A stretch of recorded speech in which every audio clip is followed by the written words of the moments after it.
बिस्मिल्लाहिर्रहमानिर्रहीम। अस्सलाम वालेकुम नाज़रीन, आप यूट्यूब चैनल देख रहे हैं। मैं इमरान खान। अभी मोहसिन नकवी ने जो एक प्रेस कॉन्फ्रेंस की या वो एक तकरीब में खिताब था, कुछ सहाफ़ियों से ऑफ द रिकॉर्ड बातचीत की, उसका रोला पड़ा हुआ था। तो DGISP आ रहा है, उन्होंने भी बातचीत की।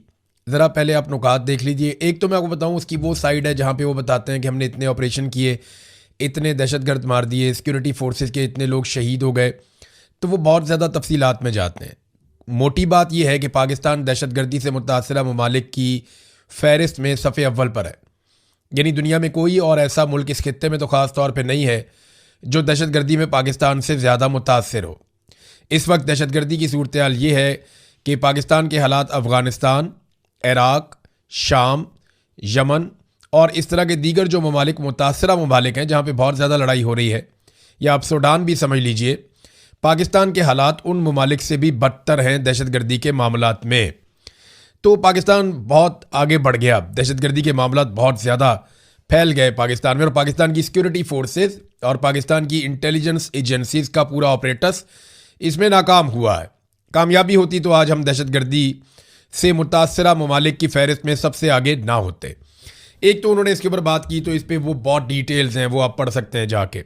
जो मोटी बातें हैं मैं आपको बताता हूँ। एक तो DGISPR ने कहा कि मोहसिन नकवी ने जो स्टेटमेंट दिया वो उनकी ज़ाती राय है। मैं इससे इत्तफाक नहीं करता। मोहसिन नकवी की ना कोई ज़ात है और ना कोई ज़ाती राय हो सकती है, ना उनकी कोई औकात है। वो सिर्फ़ और सिर्फ फील्ड मार्शल आसिम मुनीर के साथ ताल्लुक़दारी की वजह से चेयरमैन PCB हैं, वज़ीर दाखिला भी हैं, वज़ीर ख़ारजा भी वो बने रहते हैं, और बहुत सारी चीज़ें वो पाकिस्तान में, आप ये समझ लें, वज़ीर आज़म से ज़्यादा इख्तियारात मोहसिन नकवी के पास हैं। वो एक सियासी नुक्ता नज़र हो या बाकी चीज़ें हो, आसिम मुनीर की हर जगह पे नुमाइंदगी करते हैं। तो जो उन्होंने कहा वो आसिम मुनीर ने ही कहा और यही समझा जाएगा।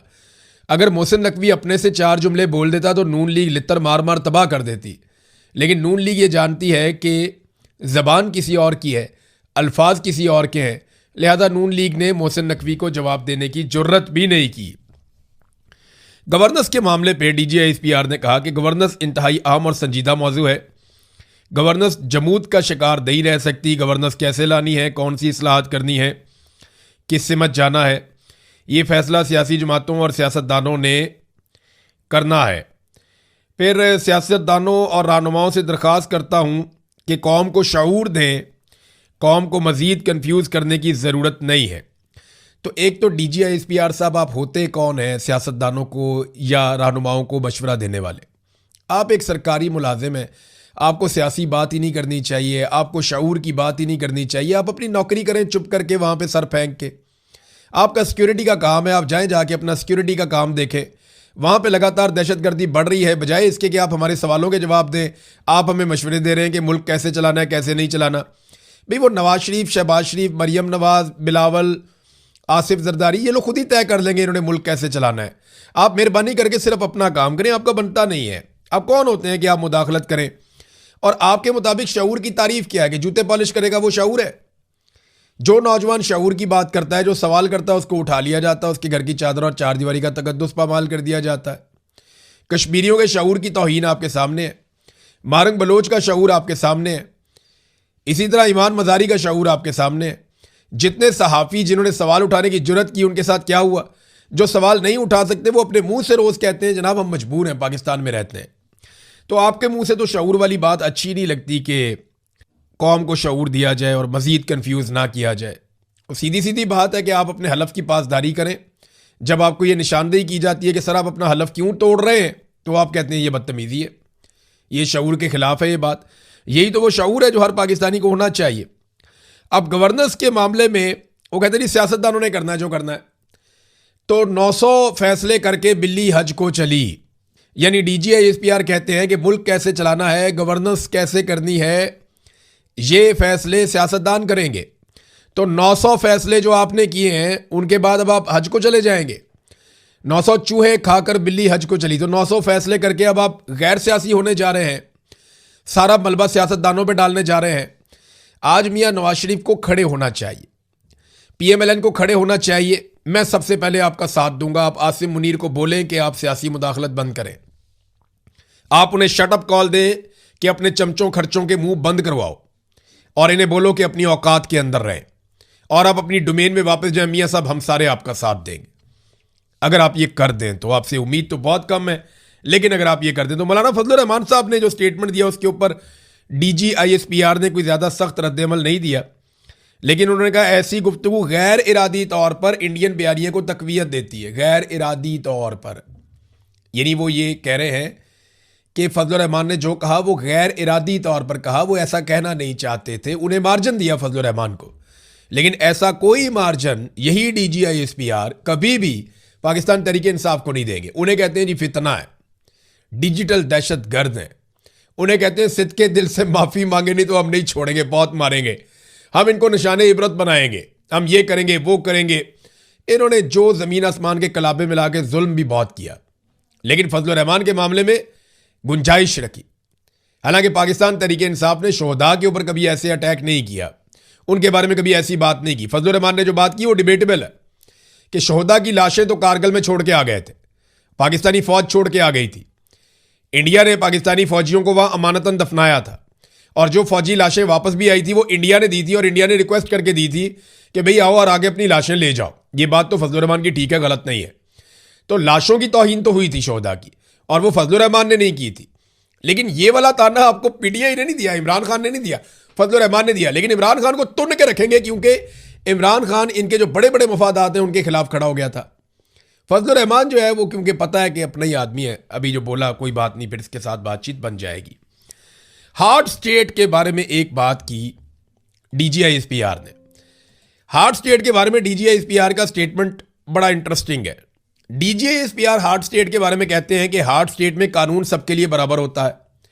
अब सवाल ये पैदा होता है कि पाकिस्तान के army chief field marshal Asim Munir कई मरतबा कह चुके हैं कि मैं पाकिस्तान में हार्ड स्टेट कायम कर रहा हूं, और DGISPR आकर यह बताते हैं कि हार्ड स्टेट का मतलब यह है कि कानून की नज़र में छोटा बड़ा सब बराबर होंगे, कोई भी कानून से बालातर नहीं होगा। अब हार्ड स्टेट की ख्वाहिश रखने वाले और हार्ड स्टेट बनाने वाले फील्ड मार्शल आसिम मुनीर ने कानून से इस्तिस्ना फिर किस चक्कर में ले लिया? भाई एक तरफ आप हार्ड स्टेट की डेफिनेशन ये देते हैं, आप तारीफ करते हैं कि जनाब हार्ड स्टेट का मतलब है कानून सबके लिए बराबर, फिर आप कहते हैं हम हार्ड स्टेट बना रहे हैं, फिर आप खुद कानून से इस्तिस्ना ले लेते हैं कि जनाब कानून सब पे लागू होगा, मेरे पे लागू नहीं होगा। तो ये कौन सी हार्ड स्टेट है? लोगों को बेवकूफ़ बना रहे हैं ना। कहते हैं हार्ड स्टेट ला रहे हैं, इस तरह की स्टेट बन जाएगी, और फिर उसमें से अपने आप को निकाल देते हैं कि जनाब हम कोई जुर्म करें तो हमें कोई ना पूछे, कोई और जुर्म करे तो उसको जवाब देना पड़े।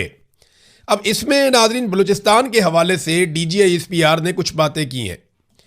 बलूचिस्तान में वो कह रहे हैं जी हम किसी एलीट से या किसी सरदार से कोई बात नहीं करेंगे। कुछ एलीट और सरदार ये चाहते हैं कि 1947 से पहले वाला स्टेटस को बरकरार रहे। वो स्टेटस को ये कहते हैं गरीब का बच्चा पढ़े लिखे ना, तरक्की ना करे, डॉक्टर ना बने, इंजीनियर ना बने, फौज में ना जाए, कारोबार ना करे, कुछ ना करे, क्योंकि वो मेरा गुलाम रहे, बंदूक उठा के मेरे लिए चलता रहे। मसला तो ठीक है, लेकिन DGISPR आपका इससे कुछ लेना देना नहीं है। ना आपने इसको ठीक करना है, ना बलूचिस्तान में तालीम का काम आपने करना है, ना बलूचिस्तान में हेल्थ का काम आपने करना है, ना बलूचिस्तान में इंफ्रास्ट्रक्चर आपने डेवलप करना है, ना वहाँ की इकॉनमी आपने बेहतर करनी है, ना वहाँ की मादनियात में आपका कोई हिस्सा है। वहाँ की पॉलिसीज़ वहाँ के अवामी मुंतखब नुमाइंदे बनाएंगे।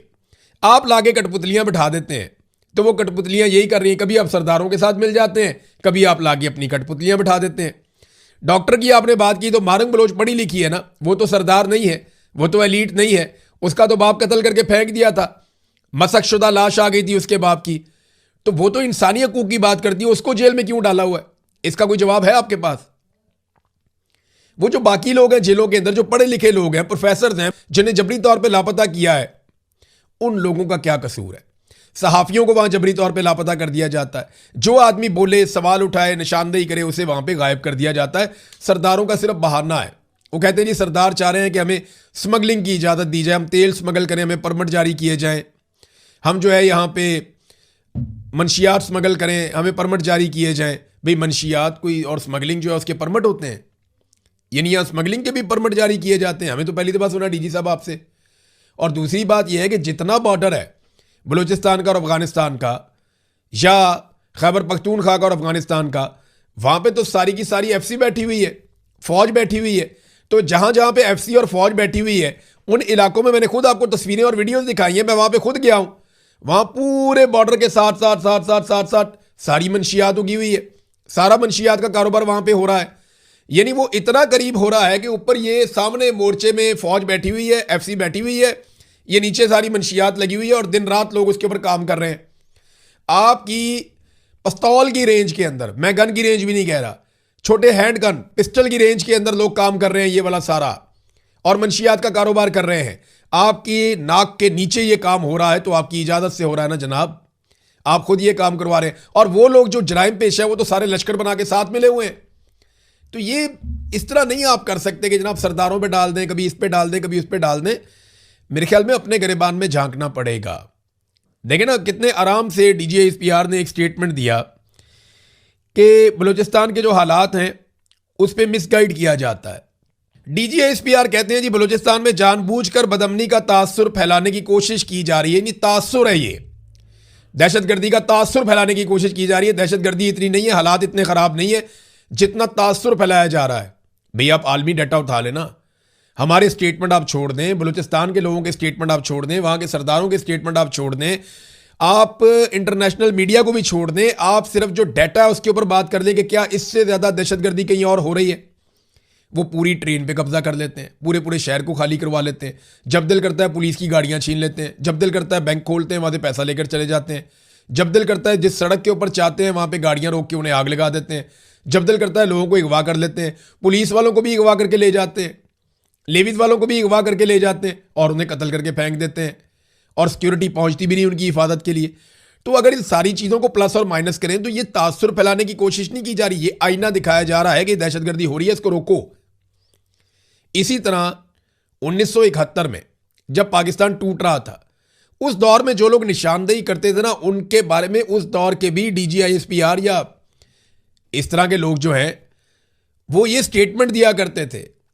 वो इसी तरह से बात करते थे, जनाब ये तो गलतफहमी फैलाई जा रही है, वहां तो हालात सारे ठीक हैं, ये तो तासुर बनाया जा रहा है, वो तो हमारे कंट्रोल में है, हमारे भाई हैं, हम सारे इकट्ठे हैं, हमें कोई शिकस्त नहीं दे सकता, हम जनाब लड़ेंगे, हम खड़े हैं अपनी जगह के ऊपर, मुकम्मल कंट्रोल है। सुबह पता लगा जी यहां पे तो सरेंडर हो गया। अगर उस वक्त आप उन लोगों की बात सुन लेते जो आपको हकायक बता रहे थे तो आपको 90,000 फौजियों को हथियार ना फेंकने पड़ते और ना पाकिस्तान दो टुकड़े होता। लेकिन उस वक्त भी आपने आंखें बंद रखी और आज भी इसी तरह कह रहे हैं। ऐसा लगता है कि आंखें बंद हैं, आज भी बंद हैं।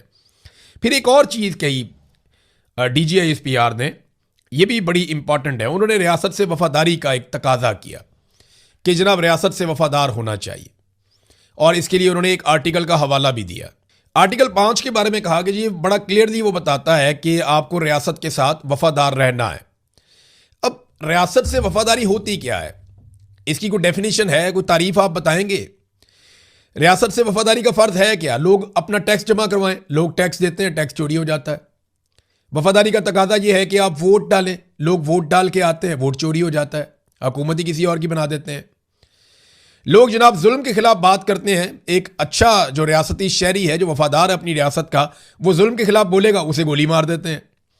जो मारा जाता है उसकी लाश छुपा लेते हैं। अगर किसी इदारे को या किसी शख्स को उसकी गफलत याद दिलाएं या ये बताएं कि जनाब आपने ये हलफ की खिलाफ वर्जी की है, तो उसे अगवा कर लेते हैं। क्या रियासत से वफादारी सिर्फ बूट पॉलिश है और कुछ नहीं है? फिर एक रेड लाइन का भी तस्करा किया DGISPR ने। बहरहाल कुल मिला के ये है कि DGISPR की जो प्रेस ब्रीफिंग थी वो ऐसा लगता है कि सिर्फ उन्होंने सोचा हुआ था कि मैंने प्रेस ब्रीफिंग देनी है, उसके अंदर कोई इतनी ख़ास चीज़ नहीं थी। हाँ, ये ज़रूर है कि ऐसा लगा कि नए सूबे बनाने की जो प्लानिंग है वो फील्ड मार्शल आसिम मुनीर के दिमाग की पैदावार है और उनको उसमें काफ़ी सारे हमायती मिल गए। तो बिल्कुल नए सूबे बनने चाहिए, मैं इसका हमायती हूँ। नए सूबे बनने चाहिए, इंतज़ामी बुनियाद के ऊपर छोटे यूनिट्स बनने चाहिए और वहाँ पे ज़्यादा सहूलियात भी होनी चाहिए, टैक्सेशन का एक बेहतर निज़ाम होना चाहिए। लेकिन ये काम फील्ड मार्शल के करने का नहीं है। पाकिस्तान में अवामी मुंतखब नुमाइंदों की एक हुकूमत आनी चाहिए और वो सारे नुमाइंदे मिलकर बैठकर इस बात का फैसला करें कि कितने इंतज़ामी यूनिट बनाने हैं, किस किस जगह पे बनाने हैं, किन बुनियादों पे बनाने हैं, और फिर इस फैसले को इम्प्लीमेंट किया जाए। सब मिलकर ये करें, लेकिन ये अवामी मुंतखब नुमाइंदे करें। ये काम जो है ये फौज के करने का नहीं है कि वो बंदा बैठ गया, वो तो फौज के साथ तो आप कोऑर्डिनेट कर सकते हैं ना जनाब। आपको भी अगर इसके अंदर कोई इनपुट देनी है तो आप दे दें, बतौर इदारा आप भी मौजूद हैं। पुलिस से भी इनपुट मांगी जाएगी, फौज से भी मांगी जाएगी, बाकी जो जो इदारे काम करते हैं स्टेट के लिए उन सबसे पूछा जाएगा कि अपनी अपनी इनपुट दे दें। लेकिन फैसला जो है वो अवामी मुंतखब हुकूमत को करना चाहिए। तो मोहसिन नकवी वाला रोला अभी तक पड़ा हुआ है। तो DGISPR की मैंने सारी की सारी जो भी प्रेस ब्रीफिंग थी वो मैंने आपके सामने रख दी है। और कश्मीर के बारे में उन्होंने कहा जी कश्मीर पाकिस्तान का सबसे लाडला बच्चा है, और भारत के अंदर जो मकबूजा कश्मीर में मजालिम हो रहे हैं उसका भी उन्होंने तस्करा किया। तो सवाल ये पैदा होता है कि जिस वक्त आज़ाद कश्मीर में लाशें गिर रही हैं और लगातार गिर रही हैं, आज क्या हुआ मैं अभी आपको बताता हूं। तो जब लगातार आज़ाद कश्मीर में लाशें गिर रही हैं तो फिर आप कैसे ये कह सकते हैं जनाब कि मकबूजा कश्मीर में जुल्म हो रहा है? और ये कैसा लाडला बच्चा है जिसको लगातार आप मारते चले जा रहे हैं? 100 के करीब आपने लाशें गिरा दी हैं। वहां पे जो ह्यूमन राइट्स चैप्टर है पूरा, उन्होंने अपना डाटा अपडेट किया है। 84 लाशें उन्होंने गिनकर बता दी कि ये बंदे यहां पे शहीद कर दिए गए सिक्योरिटी फोर्सेस की जानिब से। तो आप कह रहे हैं अभी भी वो लाडला बच्चा है। तो कैसा लाडला बच्चा है? यानी पानी पाकिस्तान का वहां से आता है, बिजली का इंतजाम पाकिस्तान का वहां से होता है, हमारे डैम्स उन पानियों से भरते हैं। वो कश्मीर हमारी शारक है, किसी वजह से है टेक्निकली, और आप उन्हें हमेशा ताने देते रहते हैं कि जनाब हमने तुम्हें ये दिया, हमने तुम्हें वो दिया। कभी सोचा है कि उन्होंने आपको क्या दिया? उन्होंने आप पे भरोसा किया और आपके साथ शामिल हुए, आपके साथ खड़े हुए, उन्होंने कुर्बानियां दी हैं। जिन्होंने कुर्बानियां दी उन्हें अब मारना शुरू कर दिया। वो कमांडर फारूक की मिसाल मैंने आपको बताई पिछले वीलॉग्स के अंदर। तो नादरीन, आसिम मुनीर की और DGISPR की बातें सुनकर ना एक बात तो मुझे समझ आई, और वो बात यह है कि इनका साबुन स्लो है। आपको याद है इश्तिहार चलता था, बबलू तेरा साबुन स्लो है क्या? वो धोता ही रहता है, धोता ही रहता है।